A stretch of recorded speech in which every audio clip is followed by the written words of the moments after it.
pujian dan penyembahan. Haleluya. Amin. Shalom Bapak Ibu Saudara semua. Saya mengajak untuk bangkit berdiri. Kita mau bersama-sama bersorak-sorai bagi nama Tuhan.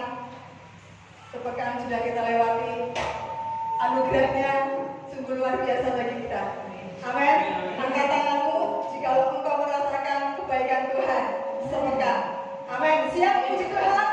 Amin. Kita angkat pujian Raja Mulia, Allah pemenang, Yesus yang berkuasa.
Terima kasih Tuhan Yesus atas berkat kasih anugerah-Mu yang senantiasa melimpah dalam hidup kami sepanjang hari ini Bapa.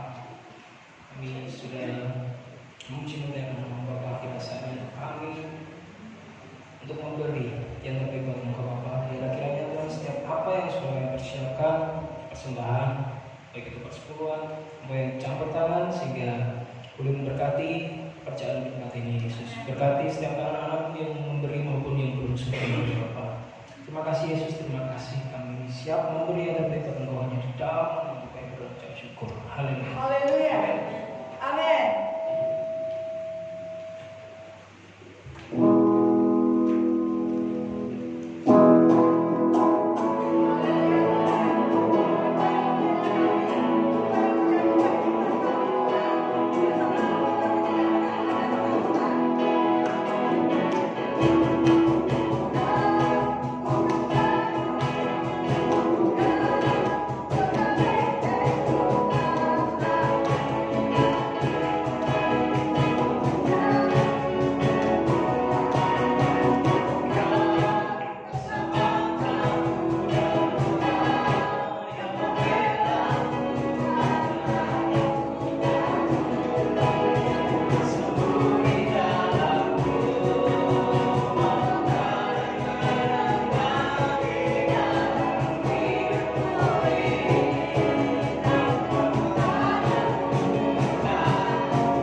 kepada-Mu. Engkau adalah Tuhan yang baik, Allah yang besar, yang bertata dalam kehidupan setiap kami masing-masing. Karena Engkau berkata, langit adalah kata-Mu dan bumi adalah tumpuan kaki-Mu Tuhan. Terima kasih buat kesempatan yang indah pagi hari ini. Dalam ibadah raya kami boleh menyembah, memuji Engkau. Biarlah pujian dan penyembahan kami berkenan kepada-Mu dan layak di hadapan-Mu Tuhan. Terima kasih kami akan mendengar suara-Mu, mendengar firman-Mu. Berbicaralah, sampaikan isi hati-Mu, sampaikan perkataan-Mu Tuhan, sehingga kami boleh mengerti dan kami boleh hidup sesuai dengan apa yang Kau kehendaki. Terima kasih Bapa, makasih ketika firman diberitakan, yang sakit, yang lemah, Tuhan Engkau jamah dan Kau pulihkan, sehingga kami boleh kembali dari tempat ibadah ini, kami dipulihkan, dikuatkan dan disegarkan, karena Tuhan kami adalah Tuhan yang hebat, Tuhan yang hidup, yang kami sembah dalam Yesus Kristus Tuhan. Terima kasih Bapa, dalam nama Yesus kami berdoa, kami siap terima firman-Mu. Haleluya, amin, amin. Silakan duduk. Shalom Bapak Ibu Saudara. Halo. Bagaimana kabarnya hari ini? Luar biasa. Saya percaya ini adalah sebuah kesempatan yang indah.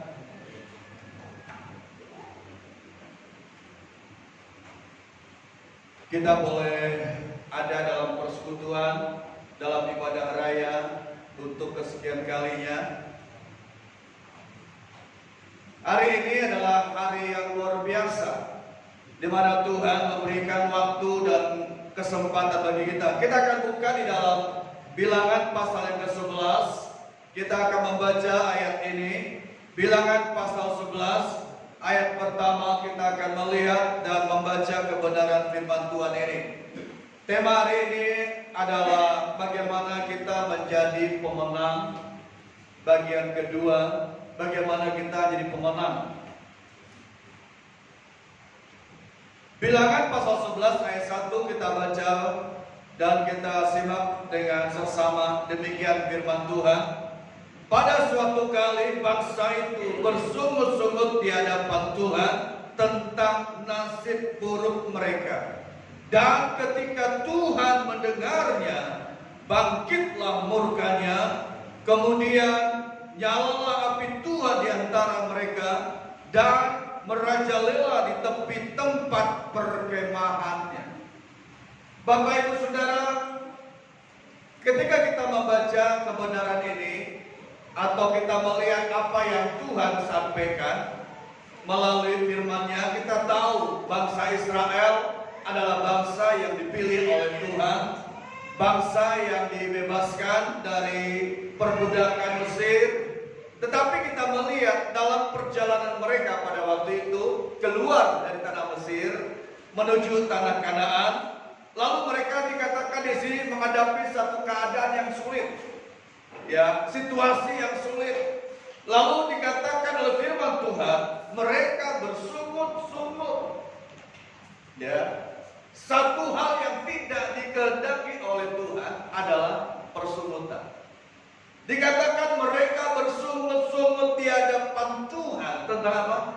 Tentang nasib buruk mereka.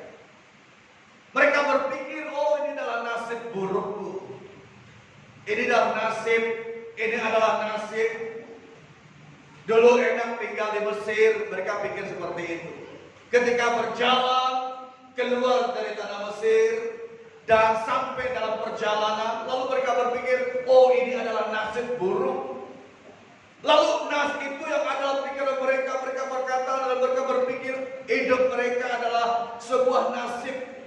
Nasib buruk, nasib buruk, nasib buruk, itu yang ada dalam pikirannya. Sehingga mereka terus bersungut-sungut dan menyalahkan Tuhan. Karena mereka berpikir ini adalah nasib buruk dan mereka akan binasa semuanya. Dan kita melihat Tuhan mendengar sungut mereka. Tuhan mendengar apa yang mereka sampaikan. Dan Tuhan marah, Tuhan murka. Saudara, kita melihat di sini. Inilah yang terjadi pada waktu itu. mereka melewati masa-masa di padang gurun, masa-masa yang sulit, masa-masa proses di padang gurun pada waktu itu. Ya, masa-masa yang dikatakan masa padang gurun, masa proses, masa yang sulit itu mereka lewati. Jadi kita dikatakan di sini selama 40 tahun mereka dalam perjalanan berjalan melalui padang gurun 40 tahun.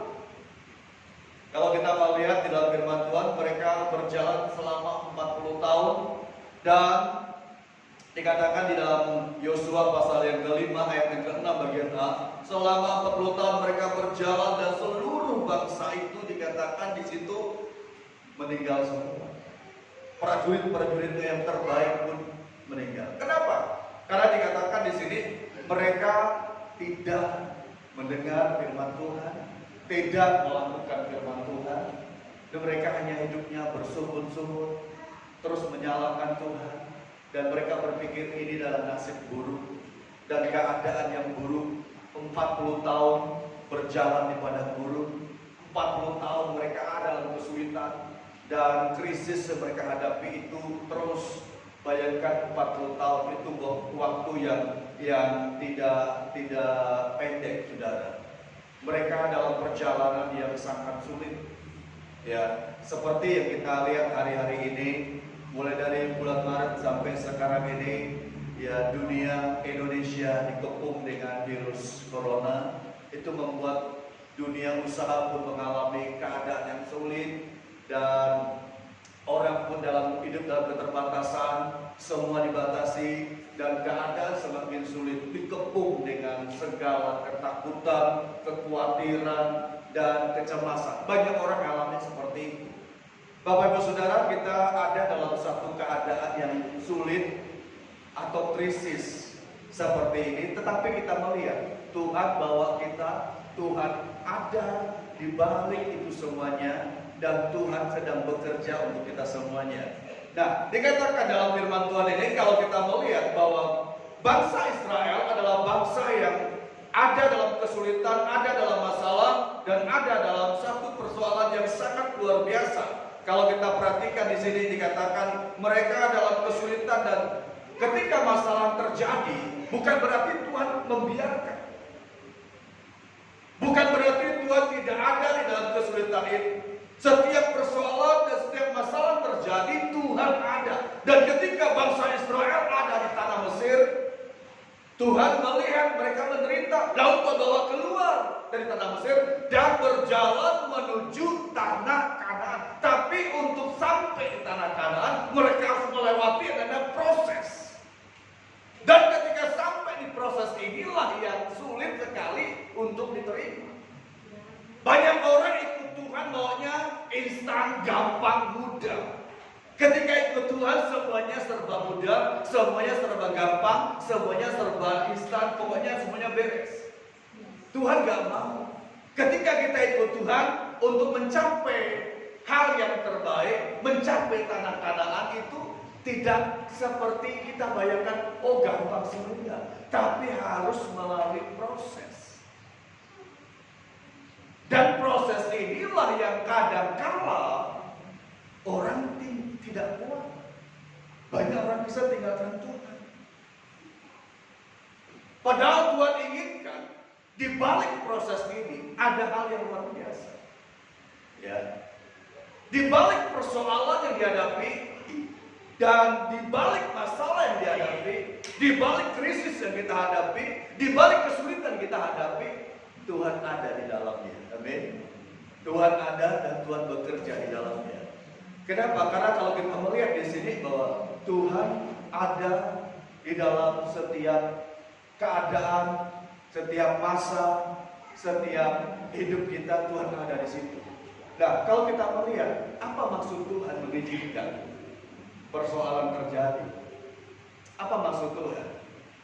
Kan kita lihat hari-hari ini dunia sedang menangis, dunia sedang berduka, bahkan Indonesia pun mengalami yang namanya duka. kematian setelah sini, dan kita lihat apa maksud, apakah Tuhan tidak kasihan, apakah Tuhan tidak ada? Tuhan ada di balik semuanya ini. Ya, tapi pertanyaan saya, apa maksud Tuhan mengizinkan terjadinya persoalan, terjadinya kesulitan, terjadinya krisis seperti ini? Apa maksud Tuhan? Ya, apakah Tuhan sudah murka? Apakah Tuhan sudah tidak memperhatikan lagi umatnya? Saudara, ketika ini terjadi, Tuhan punya maksud. Ya, Tuhan punya maksud, dan kita melihat di masa pandemi ini ada maksud Tuhan, ada cara Tuhan untuk memberikan kepada kita satu keadaan dan supaya kita keluar dari masalah ini. Dan kalau kita baca di dalam Ulangan pasal 8, kita melihat di sini apa maksud Tuhan. Ya, kita dibawa atau Tuhan izinkan kita mengalami keadaan yang sulit atau mengalami satu keadaan yang sangat sulit seperti hari-hari ini. Ulangan pasal 8 kita melihat hal yang pertama, ayat yang kedua. Apa maksud Tuhan mengizinkan umatnya mengalami proses, mengalami krisis, mengalami kesulitan? Apa maksud Tuhan? Tentunya ada maksud. Tuhan tidak melakukan tanpa tujuan. Semuanya ada tujuan. Ulangan 8 ayat yang kedua berkata demikian, ingatlah kepada seluruh perjalanan yang kau lakukan atas kehendak Tuhan Allahmu di padang gurun selama 40 tahun ini, dengan maksud merendahkan hatimu dan mencobai engkau untuk mengetahui apa yang ada dalam hatimu, yakni apakah engkau berpegang pada perintahnya atau tidak. Apa maksud Tuhan umatnya mengalami kesulitan, mengalami proses, mengalami keadaan yang berat? Apa maksud Tuhan?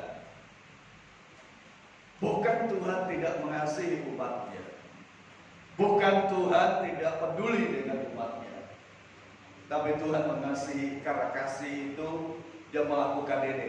Nah, kalau kita melihat di sini, apa maksud Tuhan? Yang pertama kita lihat maksud Tuhan adalah, kalau kita baca ayat tadi dikatakan bahwa untuk, ayat yang kedua bagian terakhir dikatakan untuk mengetahui apa yang ada dalam hati. Ini maksud Tuhan. Ketika kita mengalami yang namanya kesulitan, ketika kita mengalami yang namanya keadaan krisis, Tuhan punya maksud. Maksudnya apa? Untuk mengetahui apa yang ada di hati kita, atau untuk mengerti motivasi kita ikut Tuhan itu apa. Kita boleh berkata, Tuhan, aku cinta kepada Engkau. Kita boleh berkata, Tuhan, aku mengasihi Engkau. Kita boleh berkata, Tuhan Yesus, Engkau segala-galanya. Kita boleh berkata demikian.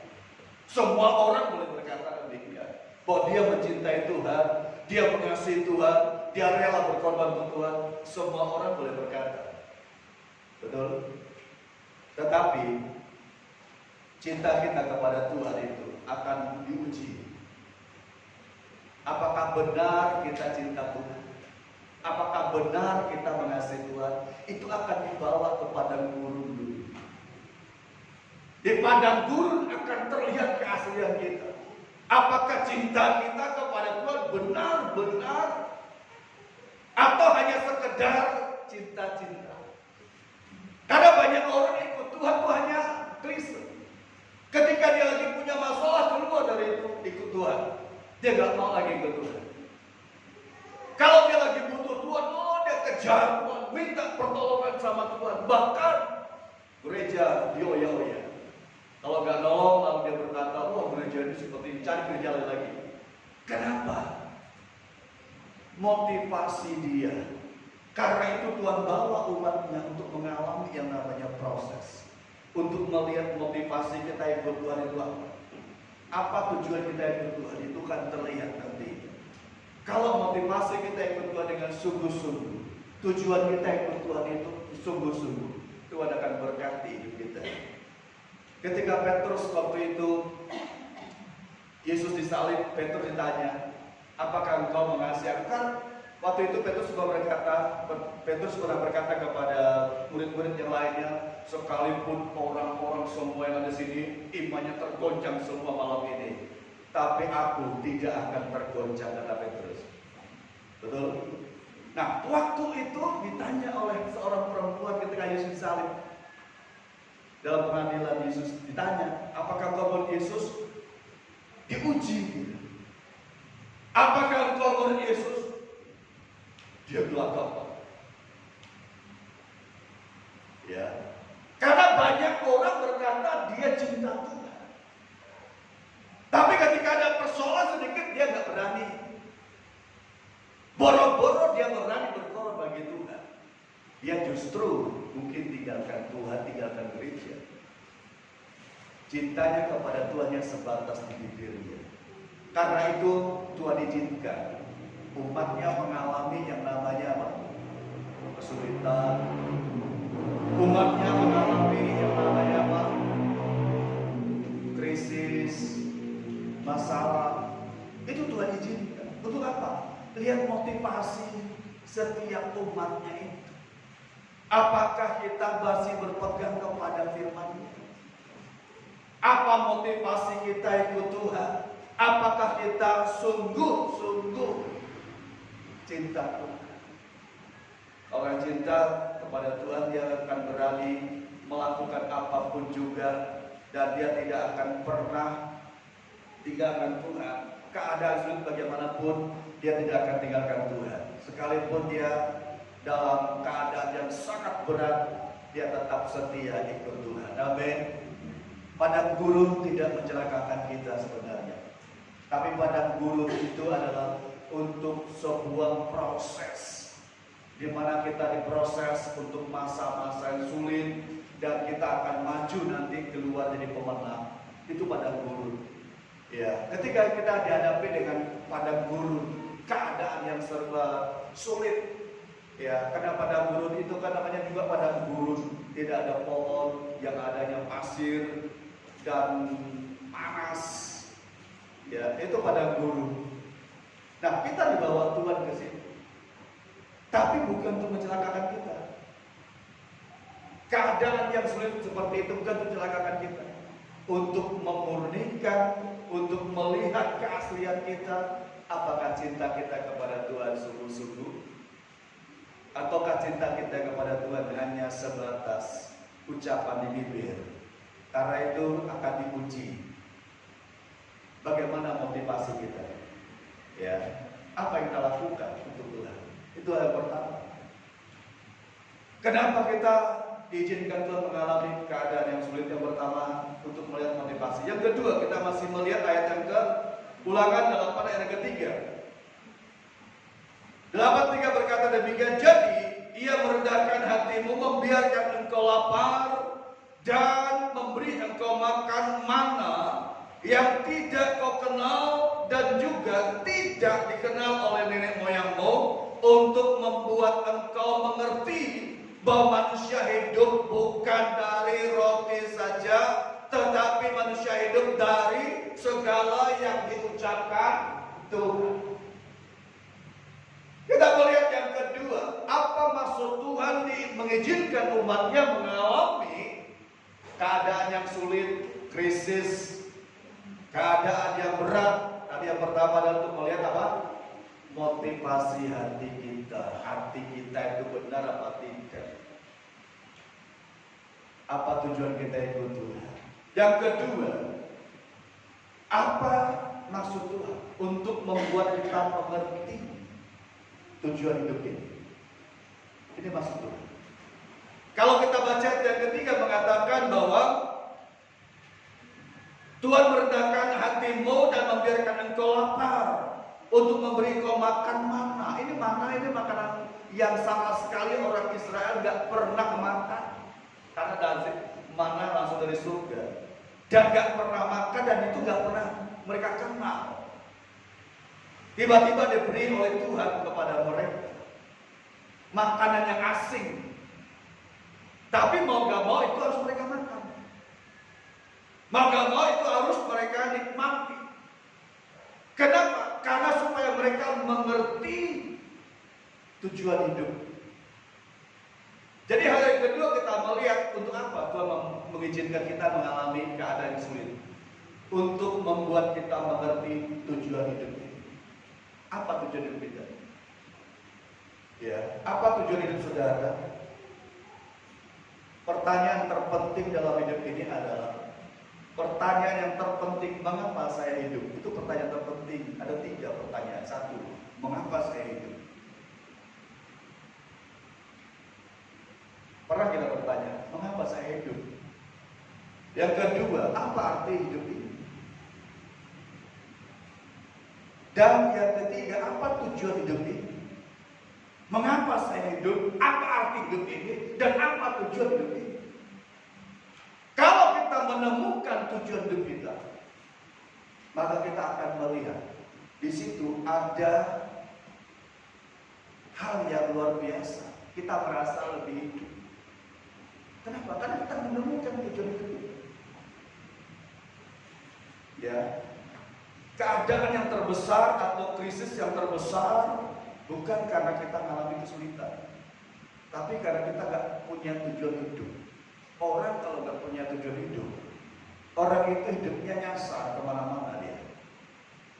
Ya, dia nggak punya tujuan hidup dan tidak punya pengharapan. Kenapa dia nggak punya pengharapan? Karena nggak punya tujuan hidup. Kalau dia punya tujuan hidup, maka muncul yang namanya sebuah pengharapan. Amin. Karena ada tujuan hidup. Ketika dia tidak memiliki tujuan hidup, maka tidak akan ada yang namanya sebuah pengharapan. Ketika kita mengerti mengapa kita hidup di dunia ini, kita ngerti untuk apa kita hidup. Dan apa arti hidup ini? Apakah kita hidup hanya untuk makan? Atau hanya untuk hidup? Apa arti hidup ini? Dan ini satu hal sangat penting. Kita perlu menjawabnya. Mengapa kita hidup? Dan apa tujuan hidup itu? Ya. Kalau kita melihat di sini, ada hal yang penting. Yang pertama, Tuhan menetapkan bagi kita ada beberapa hal. Mengapa kita hidup dan apa tujuan hidup kita? Yang pertama, Tuhan ciptakan kita. Tuhan bentuk kita. Yang pertama adalah untuk menyembah Dia. Ya, untuk menyembah Dia. Itu tujuan hidup kita. Ketika Tuhan ciptakan kita untuk menjadi anak-anak Allah dan anak-anak Allah yang menyenangkan hati Allah, dan untuk membuat kita bisa menjadi orang yang bisa menyembah Dia. Ya, Dia ciptakan seperti itu. Apapun yang kita kerjakan untuk menyenangkan hati Tuhan. Persembahan Kain dan Habil yang terima oleh Tuhan adalah persembahan Habil. Kenapa? Karena Habil membawa persembahan yang terbaik kepada Tuhan, yang sulung, yang terbaik. Artinya dia membawa itu dengan segenap hati. Tidak ada motivasi apa-apa, dia beri dengan tulus hati. Ya, dari yang terbaik sebagai korban yang terbaik dibawa kepada Tuhan. Itu adalah penyembahan. Apapun yang kita lakukan yang menyenangkan hati Tuhan, itu adalah sebuah penyembahan kita kepada Tuhan. Ya. Ketimbang kita menyembah Tuhan, haleluya, haleluya, tapi kita melakukan yang gak baik di hadapan Tuhan. Dan apa kita kerjakan? Itu adalah sebuah penyembahan kita. Dan Tuhan ciptakan kita dengan tujuan untuk menyembah Dia. Amin. Tuhan ciptakan saudara dan saya menjadi anak-anak Allah untuk apa? Menyembah Dia. Karena itu berikan hidupmu sebagai penyembah kepada Tuhan. Kalau kita menyembah Tuhan dengan sepenuh hati, maka Tuhan akan melakukan bagian Dia untuk kita. Amin. Jadi tujuan hidup kita, arti hidup kita, tujuan hidup kita ditetapkan oleh Tuhan. Yang pertama adalah untuk menyembah Tuhan. Yang kedua, Tuhan menciptakan kita untuk membentuk kita sebagai keluarganya untuk bersekutu dengan Dia. Bersekutu. Ketika Tuhan katakan kita bersekutu dengan sesama orang percaya dan juga bersekutu dengan Dia. Jadi kita bersekutu dengan sesama orang percaya, seperti hari ini kita dalam ibadah bersekutu. Orang Kristen identiknya ibadah hari Minggu. Kalau orang Kristen hari Minggu tidur, ya berarti Kristennya dipertanyakan. Orang Kristen hari Minggu jalan-jalan, ya dipertanyakan. Habis ibadah silakan, karena memang harus ibadah. Ya, itu orang Kristen yang benar, yang asli. Ada persekutuan dengan Tuhan, ada persekutuan dengan sesama. Amin. Itu Kristen. Kalau dia menolak dan dia berkata berbagai alasan, itu dipertanyakan imannya. Karena Tuhan menciptakan kita adalah untuk bersekutu. Kalau kita bersekutu dengan sesama kita, saling membentuk. Ya. Kita dalam persekutuan ini gak ada yang sempurna, gak ada.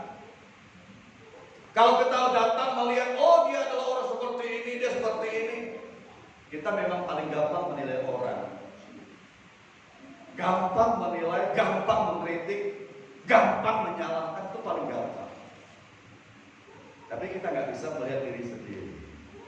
Dalam persekutuan itu kita saling melayani, membangun, dan saling membentuk. Itu adalah persekutuan. Amin. Saling membentuk. Saling membentuk. Nggak ada yang dominan. Saling membentuk. Tadi saya bilang sama pemain musik, kalau tidak ada yang dominan, semuanya harus irama, seirama. Betul? Seirama.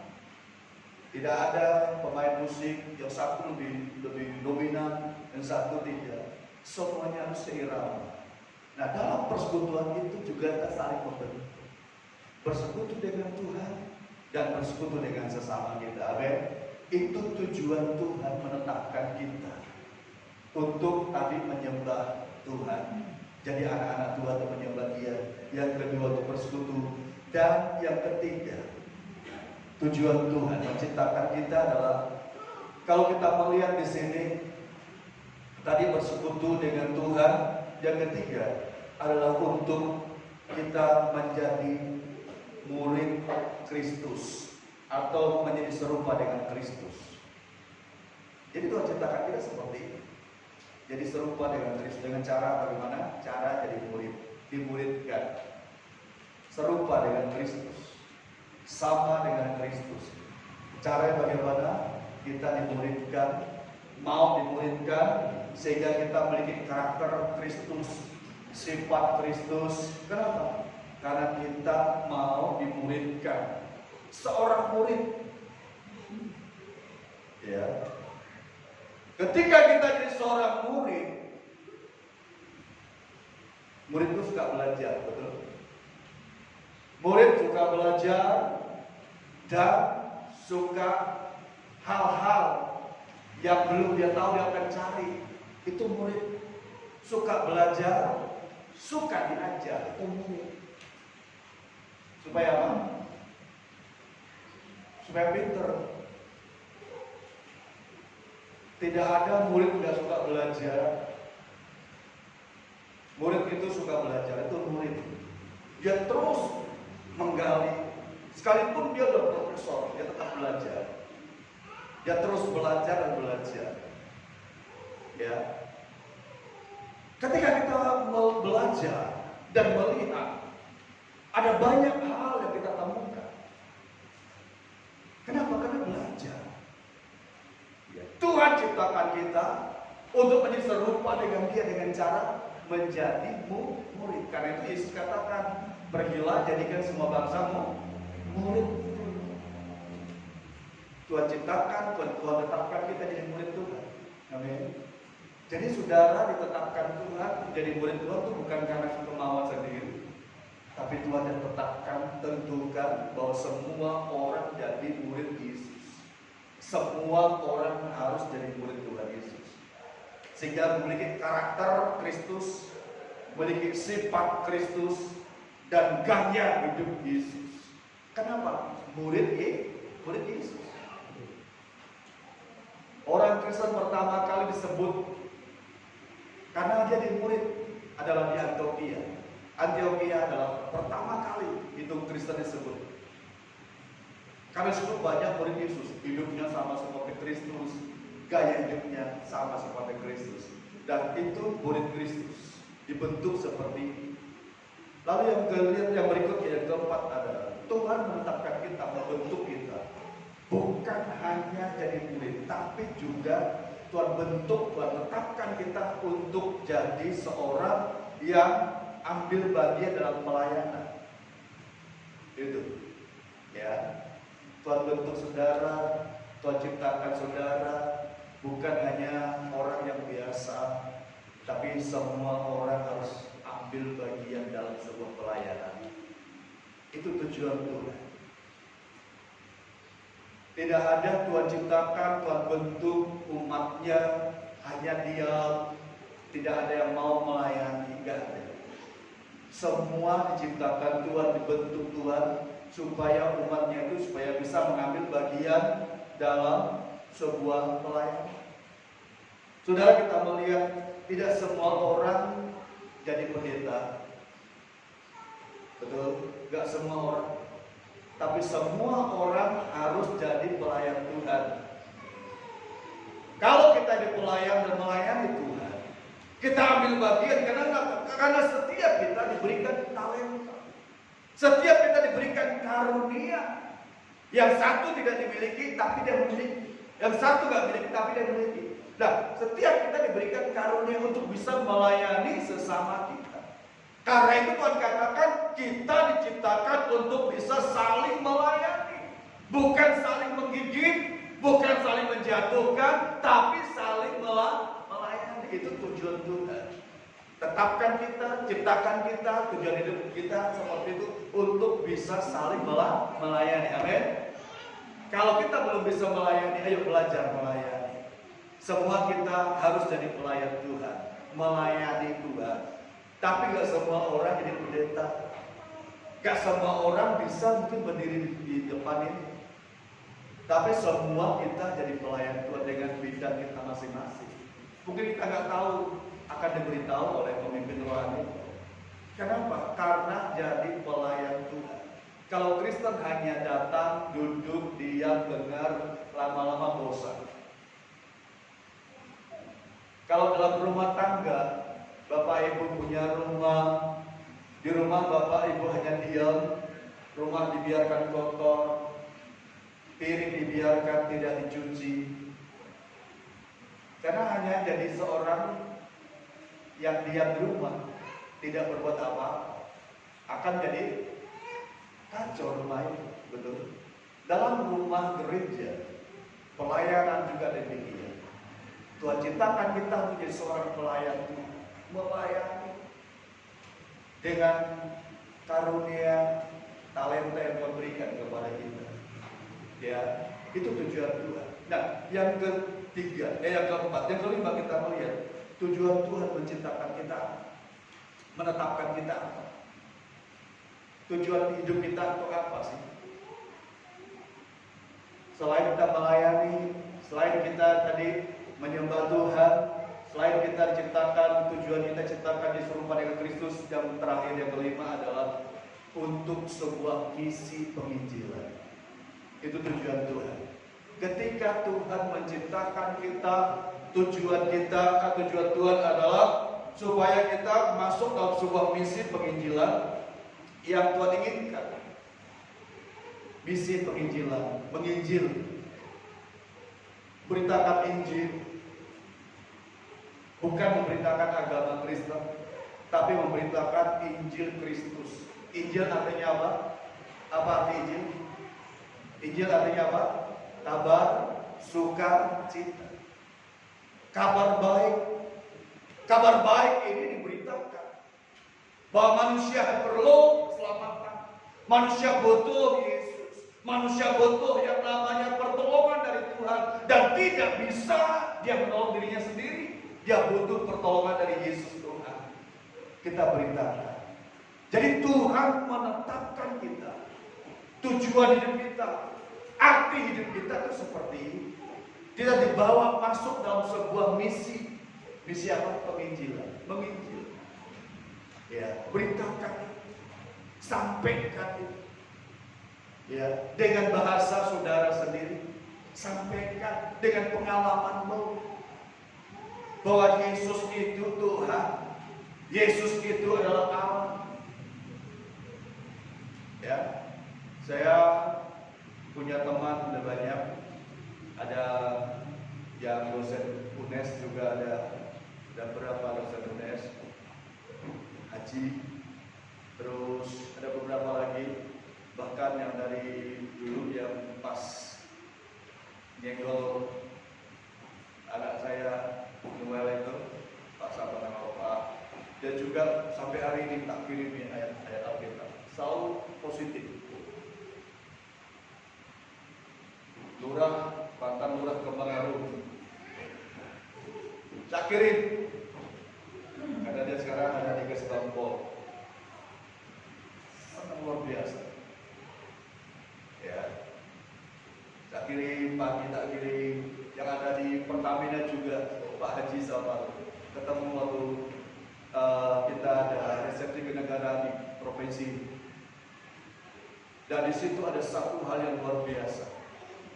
Saya katakan bahwa Yesus Kristus Tuhan yang baik, yang mengasihi setiap kita. Matur nuwun Pak Pendeta. Dan sudah kita melihat di sini, memberitakan Injil ada hal yang sangat penting. Ketika kita memberitakan Injil, itu tujuan Allah. Karena semua orang harus mendengar kabar baik, kabar sukacita, dan kabar yang dibutuhkan. Dan kalau kita menjadi orang percaya, kesampaikan, beritakan Injil kepada semua orang, itu tujuan Allah menciptakan kita. Dan apa arti tujuan hidup kita? Kita harus jawab sendiri. Kita bukannya sekedar hidup, bukan hanya sekedar ada di dunia ini, mengisi dunia ini kan. Tapi tujuan Tuhan ciptakan kita, taruh kita di dunia ini punya tujuan. Untuk yang terakhir tadi, beritakan Injil. Bagaimana respon kita supaya kita bisa jadi orang yang menang dalam hidup ini? Ketika kita menghadapi kesulitan, kita harus punya respon yang positif terhadap firman Tuhan. Apa yang kita lakukan? Kita tahu Tuhan, Engkau mengasihiku, Engkau baik, dan kasih setiamu selalu ada dalam hidupku. Itu yang Tuhan inginkan. Biarlah hari ini Tuhan Yesus yang menolong kita dan memberkati hidup kita. Amin. Mari kita berdoa. Kita datang kepada Tuhan. Kita percaya Tuhan kita adalah Tuhan yang baik, yang mengasihi kita dan yang hidup untuk kita. Kemenangan akan diberikan kepada kita ketika kita ada dalam kehendak rencana Tuhan. Jangan takut dibawa dalam satu kesulitan, tetapi Tuhan inginkan kita ada dalam satu kemenangan juga. Karena kesulitan itu bukan untuk membinasakan kita, tapi untuk membuat kita lebih kuat, memproses kita sehingga kita bisa keluar dari pemenang. Kira lapa syakara lapa rapa rapa rapa rapa syakara. Shikira lapa rapa rapa rapa syakara. Purya syakara. Shikidaka.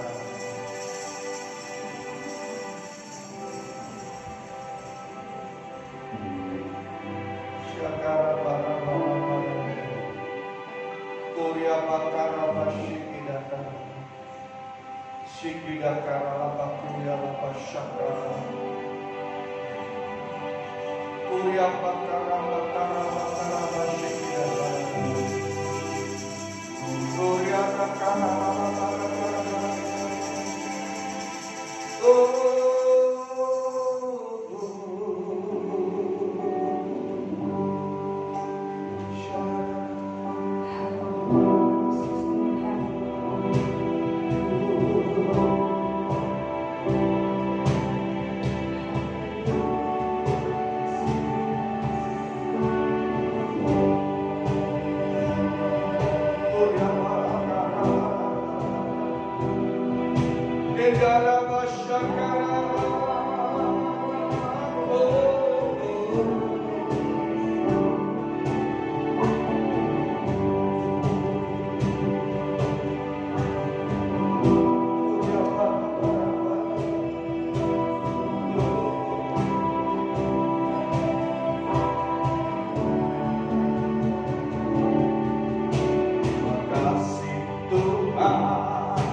tujuan untuk melihat motivasi kami ikut Engkau, motivasi kami melihat hati kami untuk melihat tujuan hidup kami.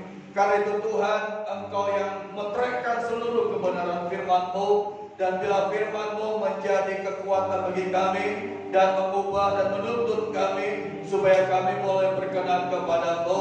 Dan Tuhan, kami mengerti tujuan hidup kami dan kami boleh berjalan sesuai dengan kehendak-Mu. Yang sakit Tuhan sembuhkan dan Tuhan pulihkan, dan kami percaya Engkau memulihkan umat-Mu, bahkan memulihkan bangsa kami Indonesia yang hari ini sedang mengalami keadaan kesulitan, bahkan duka. Kami berdoa Tuhan pulihkan. Kami percaya berkat Tuhan ada atas Indonesia dan kasih Tuhan mengalir atas bangsa kami, sehingga Tuhan bangsa Indonesia kembali mengalami berkat Tuhan dan memulihkan keadaan daripada seluruh umat-Mu Tuhan. Terima kasih Bapa, makasih.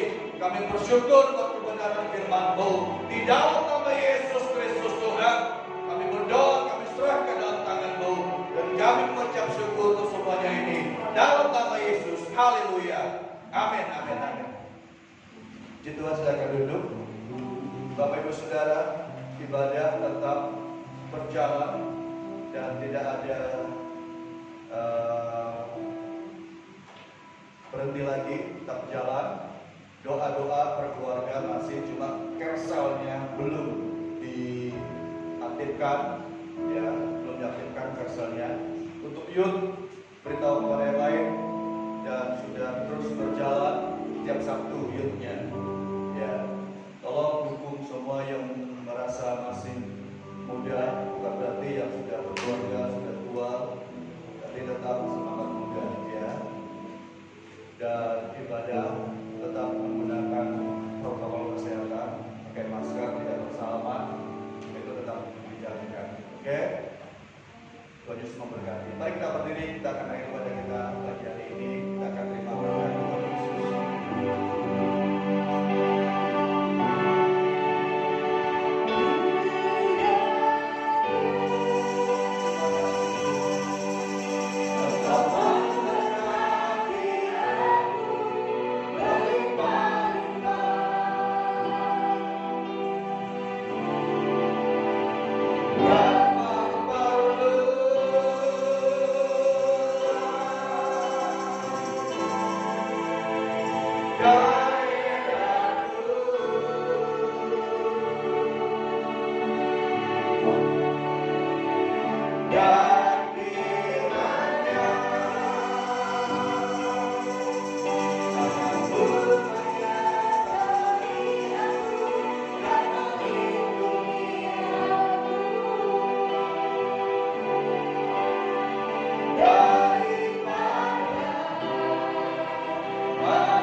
Mari kami terima berkat Tuhan. Biarlah berkat yang terbaik, berkat yang dari surga, dan berkat yang khusus dicurahkan dalam kehidupan seluruh jemaat Kemah Pujian. Diberkatilah kesehatanmu oleh Tuhan Yesus Kristus. Diberkatilah keluargamu, rumah tanggamu, pekerjaanmu, dan diberkati seluruh anak-anakmu, masa depanmu oleh Tuhan Yesus, dan pelayananmu diberkati oleh Tuhan. Dan sekarang pulanglah, bawa berkat dari Allah Bapa, kasih sayang dan cinta kasih dan persekutuan dari Allah Anak Roh Kudus turun atas seluruh jemaat Kemah Pujian. Tuhan memberkati dan melindungi engkau. Tuhan menghadapkan wajah kepada engkau kasih karunia-Nya, dan Tuhan menyinari engkau dan wajah engkau kasih dan anugerahnya melimpah dalam hidupmu sekarang sampai selama-lamanya. Di dalam nama Yesus Kristus Tuhan kami berdoa dan bersyukur. Haleluya. Amin.